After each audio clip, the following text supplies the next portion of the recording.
कल हमने स्टार्ट की थी थर्मोडायनेमिक्स के इंपॉर्टेंट क्वेश्चंस की सीरीज़, उसमें हमने एक लेक्चर कर लिया था। अच्छा, उसमें एक करेक्शन कर लेना, ये जो क्वेश्चंस कर रहे हैं हम यूनिट फर्स्ट के कर रहे हैं, है ना। मैंने वहाँ पर यूनिट सेकंड बोल दिया था और थंबनेल में लिख भी दिया था, तो वो चेंज हो जाएगा। तो ये यूनिट फर्स्ट के हम कर रहे हैं।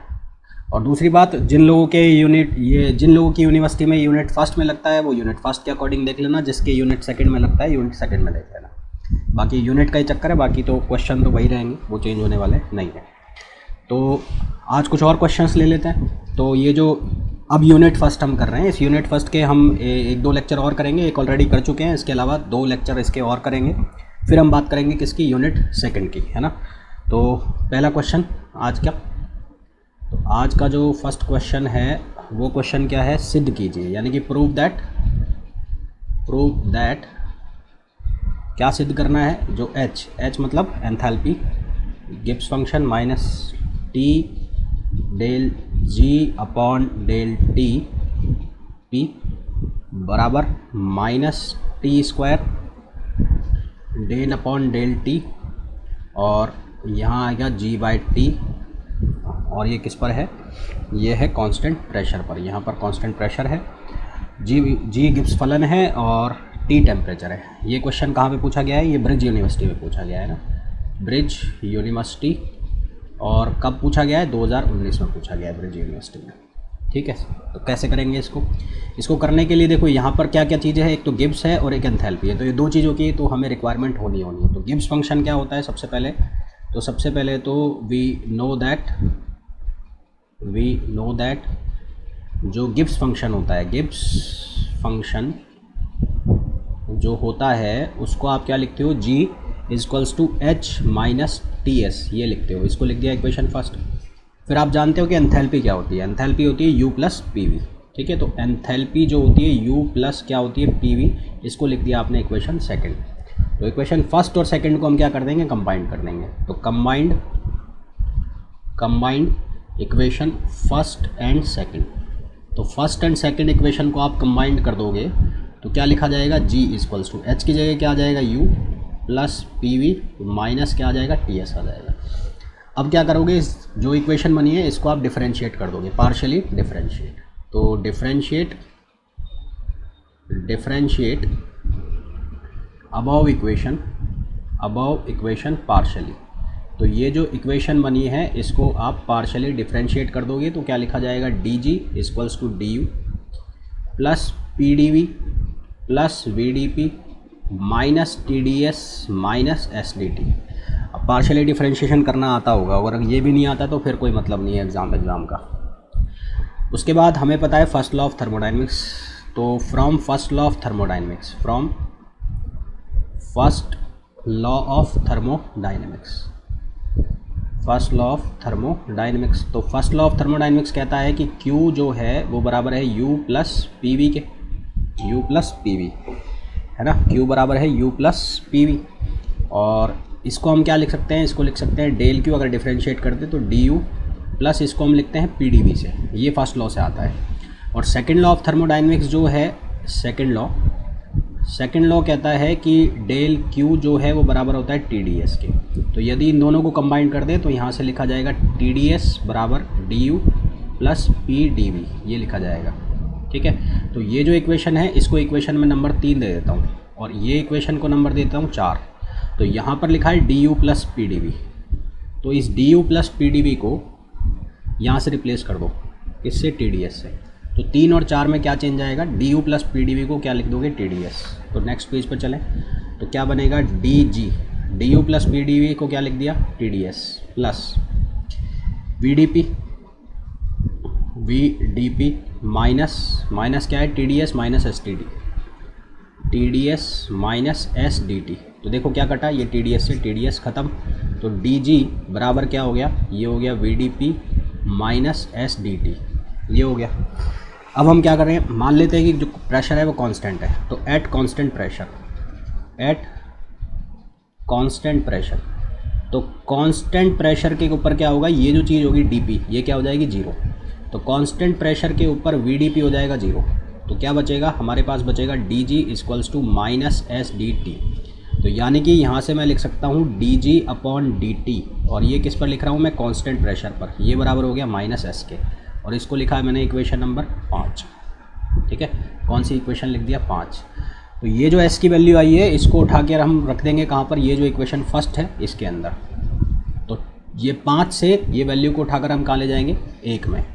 तो फ्रॉम इक्वेशन फर्स्ट एंड 5, तो फर्स्ट एंड 5 से हम क्या लिखेंगे, h इक्वल्स टू क्या था, g इक्वल्स टू, सॉरी, तो यहाँ क्या आएगा, g आएगा, है ना, इसको g लिखो।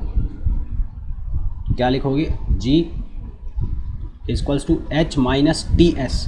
तो माइनस माइनस क्या हो जाएगा, प्लस, तो t s की जगह क्या लिख दोगे, इसकी लिख दोगे dg/dt, और ये किस पर है, कांस्टेंट प्रेशर पर है।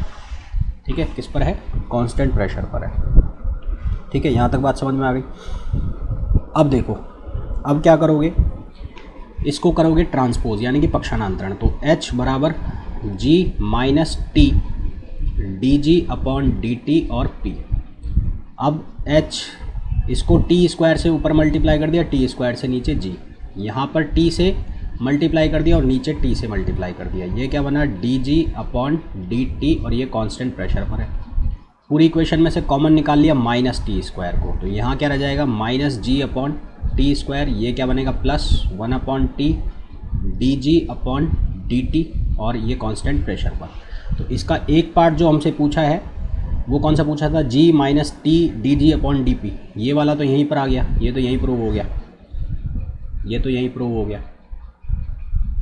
और अब हम ये वाला प्रूव कर रहे हैं, कौन सा वाला, ये वाला जो पूछा जा रहा है। तो ये वाला कैसे प्रूव करेंगे, अब ये जो अंदर वाला पूरा है ये डिफरेंशियल फॉर्म बन गया। डिफरेंशियल फॉर्म बन गया किसका, इसका del/dt g/t का। तो इसको डिफरेंशियल फॉर्म में लिख दोगे, तो डिफरेंशियल फॉर्म में कैसे लिखा जाएगा, h equals to -t square del/t, क्या बनेगा, g/t, और कांस्टेंट प्रेशर पर। तो ये क्या हो गया, प्रूव हो गया, है ना। तो बहुत सिंपल सा था, ऐसा कोई इसमें रॉकेट साइंस नहीं थी जिसको आप ना कर पाओ। सिंपल डिफरेंशिएशन थे जिनका यूज़ करके आपको इसको सॉल्व करना था। तो अगर डिफरेंशिएशन नहीं आते तो फिर दिक्कत वाली बात हो जाएगी, फिर तो क्या ही बोलूँ। फिर क्वेश्चन नंबर 2 पे बात करें, तो दूसरा जो क्वेश्चन है उसमें पूछा है कि इन्वर्जन टेम्परेचर यानी कि व्युत्क्रमण तापमान किसे कहते हैं। इन्वर्जन टेम्परेचर, हिंदी में बोलते हैं इसको व्युत्क्रमण ताप किसे कहते हैं, किसे कहते हैं। ठीक है, और ये क्वेश्चन पूछा गया है ब्रिज 2019, ब्रिज मतलब ब्रिज यूनिवर्सिटी। तो व्युत्क्रमण तापमान क्या होता है, बहुत सिंपल सा क्वेश्चन है। हमें ये पता है कि वह टेम्परेचर जिसके ऊपर जूल थॉमसन जो कोफिशिएंट है उसकी वैल्यू 0 हो जाती है, उस टेम्परेचर को हम क्या कहते हैं, इन्वर्जन टेम्परेचर कहते हैं। ठीक है, जूल थॉमसन कोफिशिएंट क्या होता है, म्यू, जूल थॉमसन dt, ये क्या होता है, 0 हो जाए। तो ये कब होगा, जब टेम्परेचर की वैल्यू कितनी हो जाए, 2a/RB, कितनी हो जाए, 2a/RB। तो T बराबर जब 2a/RB होगा तो म्यू जे, इस म्यू जे को हम क्या कहेंगे, जूल थॉमसन कोफिशिएंट। इसको हम क्या नाम देंगे, जूल थॉमसन कोफिशिएंट। तो वह टेम्परेचर जिसके ऊपर जूल थॉमसन कोफिशिएंट की वैल्यू 0 हो जाती है ना, तो उस टेम्परेचर को हम क्या कहते हैं, इन्वर्जन। इन्वर्जन क्यों नाम दे रहे हैं इसके, क्योंकि इस टेम्परेचर के ऊपर जो जूल थॉमसन इफेक्ट है उसकी दिशा क्या हो जाती है, चेंज हो जाती है, इसलिए इसको हम क्या नाम देते हैं, इन्वर्जन नाम देते हैं। ठीक है, क्या लिखेंगे इसमें, इस तापमान पर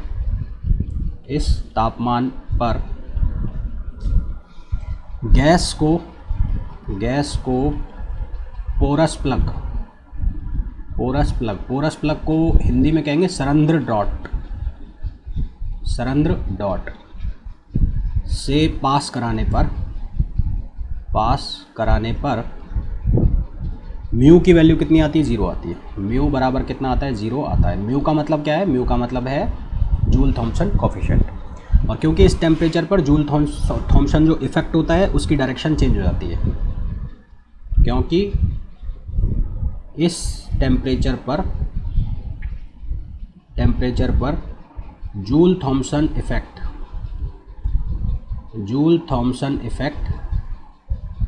की डायरेक्शन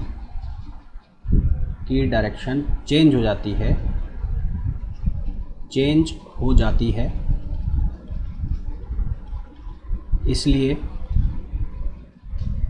इसे क्या कहते हैं, इन्वर्जन टेम्परेचर कहते हैं।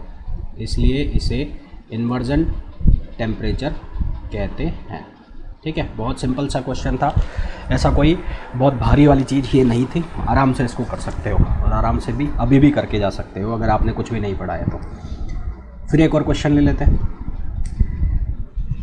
इस क्वेश्चन के अंदर हमें बोला है जीरोथ लॉ ऑफ थर्मोडायनेमिक्स को बताइए, ऊष्मागतिकी के शून्य के नियम को समझाइए। ऊष्मागतिकी के शून्य के नियम को समझाइए। शून्य के नियम को समझाइए।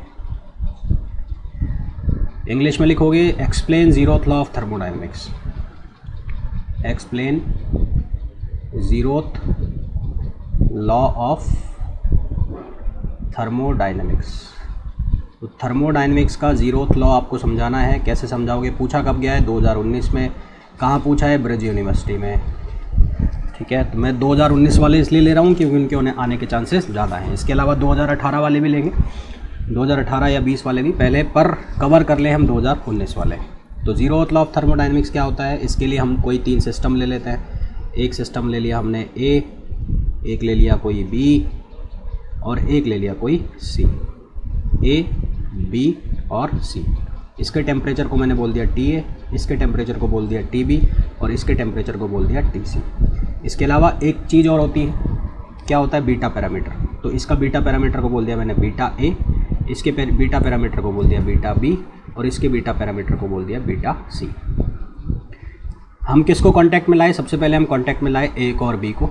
A को और B को जब हम कांटेक्ट में लाते हैं तो उनके बीच में किसी भी तरह का हीट एक्सचेंज नहीं होता। और हीट एक्सचेंज कब नहीं होता? जब उनका टेम्परेचर क्या हो जाता है? सेम हो जाता है।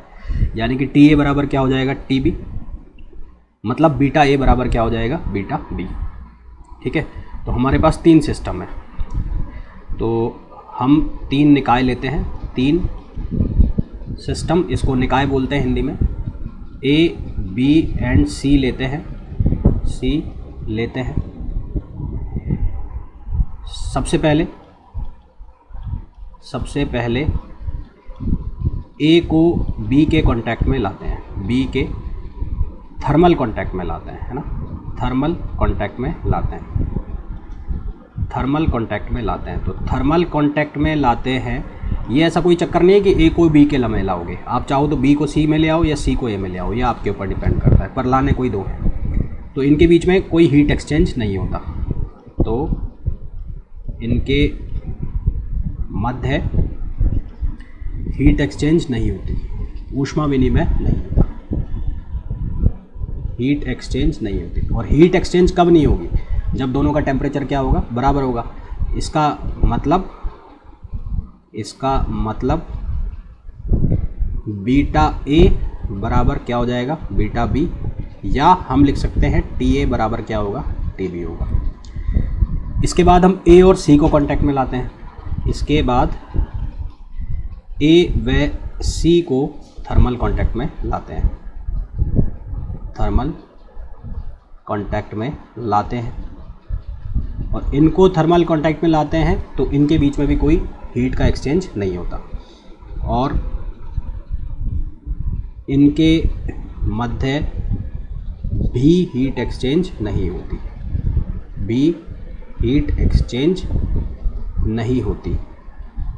हीट एक्सचेंज नहीं होती है, मतलब क्या हो गया कि बीटा A बराबर क्या हो जाएगा? बीटा C, या फिर TA बराबर क्या हो जाएगा? TC। तो इसका मतलब, अब इन दोनों को कांटेक्ट में ले आए, तो इसका मतलब यदि C और B को भी कांटेक्ट में लाएं तो इनके बीच में कोई हीट एक्सचेंज नहीं होगा। अतः B व C को भी कांटेक्ट में लाया जाए,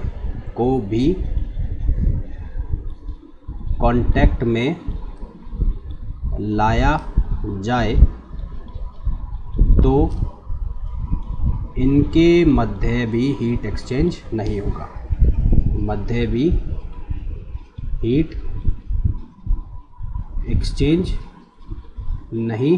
होगा, यानी कि बीटा बी बराबर बीटा सी, जिसको आप लिख सकते हो टी बी बराबर टी सी। दैट मीन्स कि जो तीनों सिस्टम के लिए टी ए बराबर टी बी बराबर क्या होगा, टी सी होगा। और इसी को हम क्या कहते हैं, जीरोथ लॉ ऑफ थर्मोडाइनमिक्स कहते हैं। ठीक है, इसको हम क्या कहते हैं, जीरोथ लॉ ऑफ थर्मोडाइनमिक्स। ठीक, फिर एक और क्वेश्चन ले लेते हैं।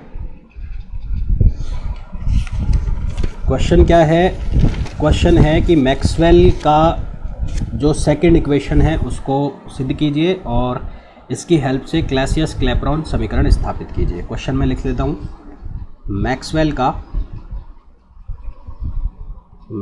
का थर्मोडायनेमिक्स का, ये थोड़ा सा इंग्लिश हिंदी का देख लेना भाई, थर्मोडायनेमिक्स का सेकंड इक्वेशन क्या है, del S upon del V और टी, और ये क्या आएगा, del P upon del T, और ये कहाँ पर है, वी को सिद्ध कीजिए और इस संबंध की सहायता से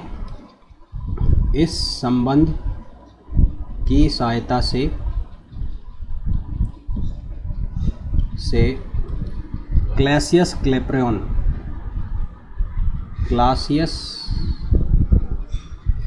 क्लैपेरॉन समीकरण स्थापित कीजिए।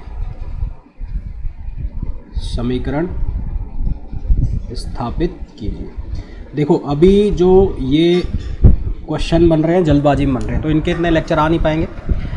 तो अभी तो बीएससी वालों के लिए मैं बना रहा हूँ, जब बीएससी बीएड वालों के एग्ज़ाम होंगे तो वो मैं थोड़े से लेक्चर और बना दूंगा, यानी कि और क्वेश्चन इसमें बता दूंगा इम्पॉर्टेंट।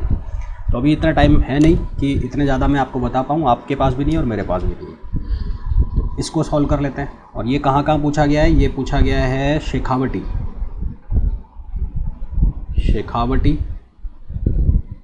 ब्रिज। ये आया है 2018 में, 2019 में, 2 साल कंटिन्यू आया है। राजस्थान में पूछा गया था 2017 में। भाई ये क्वेश्चन आ सकता है। ठीक है, सॉल्व कर लेते हैं इसको। तो यहाँ पर हमें मैक्सवेल की सेकंड इक्वेशन बनानी है। तो मैक्सवेल की सेकंड इक्वेशन बनाने के लिए हमें पता होना चाहिए हेल्महोल्ट्ज़ फ्री एनर्जी इक्वेशन। तो हेल्महोल्ट्ज़ फ्री एनर्जी इक्वेशन जो है वो क्या लिखते हैं, एफ से। एफ बराबर होता है यू माइनस टी एस। एक होती है गिब्स वाली को लिखते हैं जी से, तो जी बराबर एच माइनस टी एस होता है। हेल्महोल्ट्ज़ वाली को लिखते हैं एफ से, एफ बराबर होता है यू माइनस टी एस। इसको अगर मैं डिफरेंशिएट कर दूँ, इसको लिख दो इक्वेशन फर्स्ट, पार्शियली डिफरेंशिएट करोगे तो डी एफ बराबर D you minus T D S minus S D T, ये बनेगा। और ये हो जाएगी इक्वेशन नंबर सेकंड। फर्स्ट और सेकंड लॉ से हमने देखा था सबसे पहले वाले क्वेश्चन में, क्या देखा था, हमने देखा था वी नो दैट,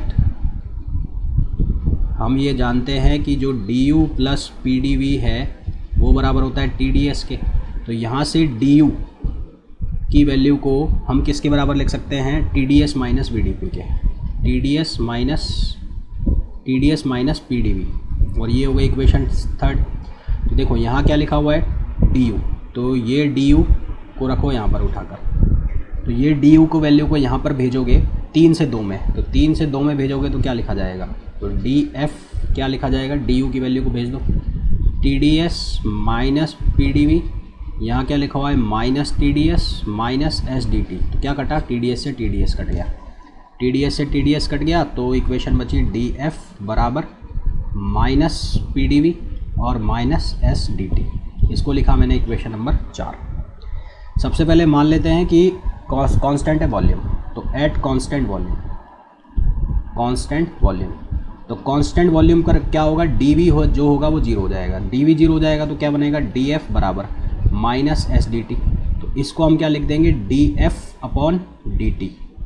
ये कहाँ पर निकाल रहे हैं हम, कांस्टेंट वॉल्यूम पर, और ये हो गया माइनस एस, इसको लिख दिया मैंने इक्वेशन नंबर 5। इसी तरह से अगर मैं कांस्टेंट टेम्परेचर की बात करूँ तो एट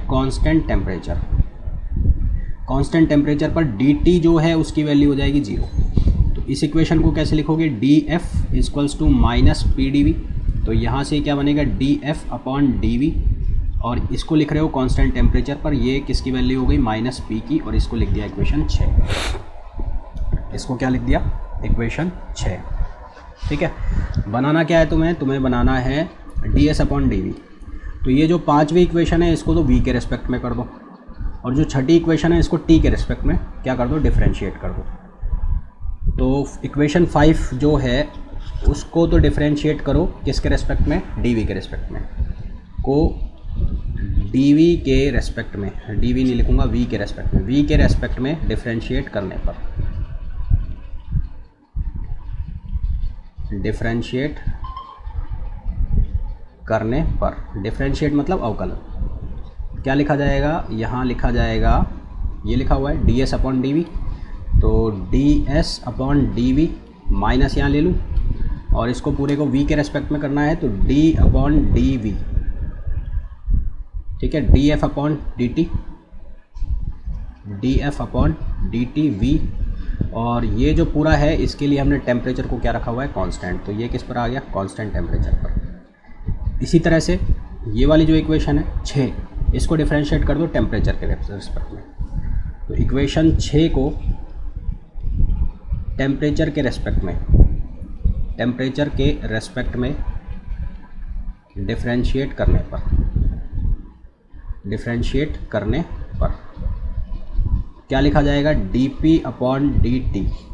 यहाँ पर टेम्परेचर कांस्टेंट है, यहाँ पर वॉल्यूम करो, है ना, वॉल्यूम था जब टेम्परेचर, टेम्परेचर है जब वॉल्यूम, बराबर माइनस क्या आएगा, df/dv लिखा हुआ है, तो अब लिखो माइनस d/dt df/dv, ये यहाँ पर क्या था, यहाँ पर था टेम्परेचर, और अब क्या आ जाएगा, वॉल्यूम।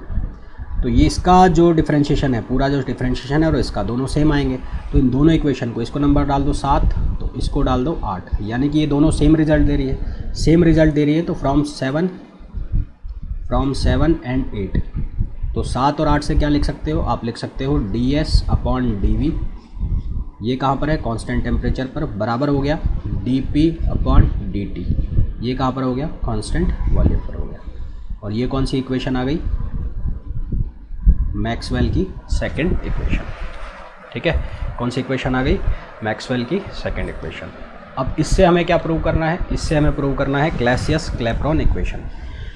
क्लैसियस-क्लैपेरॉन इक्वेशन इसी से प्रूव करनी है, तो एक बार इस इक्वेशन को वापस लिख लेते हैं। क्या लिखा हुआ है, ds/del v और del p/del t, ये लिखा हुआ है। ठीक है, अब सेकंड लॉ ऑफ थर्मोडायनेमिक्स है, सेकंड लॉ ऑफ थर्मोडायनेमिक्स। तो सेकंड लॉ ऑफ थर्मोडायनेमिक्स जो है वो क्या कहता है, वो कहता है कि डेल क्यू या डी क्यू बराबर होता है टी डी एस। तो डी एस बराबर क्या हो जाएगा, डी क्यू अपॉन टी हो जाएगा। तो ये डी एस की वैल्यू को रख दो यहाँ पर, तो यहाँ पर रखोगे तो क्या बनेगा, देखो ये बनेगा क्या, डी एस की पूरी वैल्यू उठाकर रख रहे हो तो ये बनेगा del Q upon T del V, temperature constant, और यहाँ del P upon del T और कांस्टेंट वॉल्यूम। ठीक है, ये जो क्वांटिटी आई है, ये वाली quantity del Q upon T D V, ये जो क्वांटिटी है, ये क्वांटिटी बताती है कि इस टेम्परेचर पर, ये टेम्परेचर यहाँ पर कांस्टेंट है, तो कांस्टेंट टेम्परेचर पर प्रति एकांक आयतन में परिवर्तन, डीवी का मतलब परिवर्तन, प्रति एकांक आयतन में परिवर्तन के लिए अवशोषित या निष्कासित, एब्जॉर्ब की गई या क्या की गई, एब्जॉर्ब की गई या फिर उसको निकाला गया, सप्लाई की गई जो ऊष्मा है उसको निरूपित करता है। तो यह एक्सप्रेशन कांस्टेंट टेम्परेचर पर, कांस्टेंट टेम्परेचर कहाँ है, ये रहा, पर प्रति एकांक का मतलब हो गया per unit change in volume, प्रति एकांक आयतन में परिवर्तन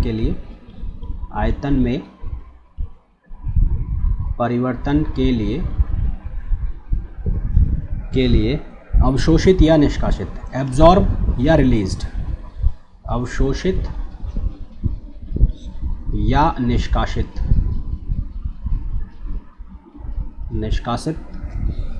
ऊष्मा, कौन सी ऊष्मा, गुप्त ऊष्मा, गुप्त ऊष्मा क्या होती है? वो ऊष्मा जिस पर टेम्परेचर चेंज नहीं होता, कांस्टेंट टेम्परेचर रहता है, उस पर जो हीट होती है उसको कहते हैं गुप्त ऊष्मा, लेटेंट हीट। गुप्त ऊष्मा निरूपित करता है, निरूपित करता है, ठीक है। यानी कि अगर मैं इस एक्सप्रेशन को वापस से रीअरेंज करके लिखूं और इसको ऐसे लिख दूं मैं del Q upon del V, और टेम्परेचर कांस्टेंट है, और टी को यहाँ मल्टीप्लाई करा दूँ del P upon del T और ये वी, तो डेल क्यू यानी कि हीट है, कौन सी हीट है? Latent heat. तो लेटेंट हीट को मैं लिख दूँ एल से, और चेंज इन टेम्परेचर को मैं लिख दूँ किससे? V2 माइनस V1 से। किससे लिख दूँ? V2 माइनस V1 से अगर मैं लिख दूँ तो मेरे पास ये इक्वेशन बनी ये वाली, और इस इक्वेशन को मैं वापस से अगर मैं रीअरेंज करता हूँ तो मेरे पास क्या बनेगा? Del P upon del T constant volume L upon T V2 minus V1, और इसी को हम क्या कहते हैं? क्लैसियस क्लैपेरॉन इक्वेशन, ठीक है। इसी को हम क्या कहते हैं? क्लैसियस क्लैपेरॉन इक्वेशन। तो आज हमने किए 4 क्वेश्चन, और चारों ही क्वेश्चन देखा जाए तो बहुत ही आसान थे। अगर आपने थोड़ा सा पढ़ा हुआ है तो बहुत आसानी से इनको कर सकते हैं, और नहीं भी पढ़ा है तो इस लेक्चर को करने के बाद शायद आप लोगों के लिए इजी हो जाए। तो इसके अलावा इस जो यूनिट फर्स्ट जो चल रही है इसके 2 लेक्चर और हम करेंगे, शायद दोनों ही लेक्चर मैं आजकल में ही डाल दूंगा, और उसके बाद यूनिट सेकंड के हम दो लेक्चर यूनिट सेकंड के करेंगे। तो आपके एग्ज़ाम में 2 यूनिट पूछी जानी है, तो मेरे हिसाब से ये मोर देन सफिशेंट रहेगा, ठीक है। तो मिलते हैं नेक्स्ट लेक्चर में।